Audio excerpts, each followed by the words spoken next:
News ಬುಲೆಟಿನ್ಗೆ ಸ್ವಾಗತ. ನಾನು ಸುಮಿತ್ರಾ. ಇದೀಗ ಹೆಡ್ಲೈನ್ಸ್. ಕೊರೋನಾ ತಡೆಯಲು ಫೀಲ್ಡ್ಗೆ ಇಳಿದ ಅಧಿಕಾರಿಗಳ ತಂಡ. ಪುತ್ತೂರಿನ ಅಂಗಡಿ ಮುಂಗಟ್ಟುಗಳಿಗೆ ಅಧಿಕಾರಿಗಳಿಂದ ದಾಳಿ. ಕೊರೋನಾ ನಿಯಮ ಪಾಲಿಸದವರಿಗೆ ಬಿತ್ತು ದಂಡ.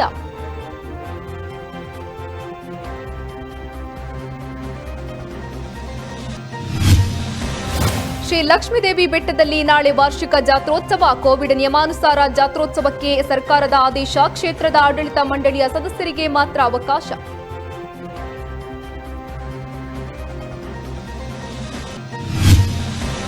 ಸೀಮಾಧಿಪತಿಯ ಬ್ರಹ್ಮರಥೋತ್ಸವದಲ್ಲಿ ಹನುಮಂತನ ವೇಷ. 4 ಮಕ್ಕಳ ಚಿಕಿತ್ಸಾ ವೆಚ್ಚಕ್ಕಾಗಿ ನಡೆದ ಸೇವಾ ಯಜ್ಞ. ಮಹಲಿಂಗೇಶ್ವರ ದೇವಾಲಯದಲ್ಲಿ ಫಲಾನುಭವಿಗಳ ಕೈ ಸೇರಿದ ಹಣ.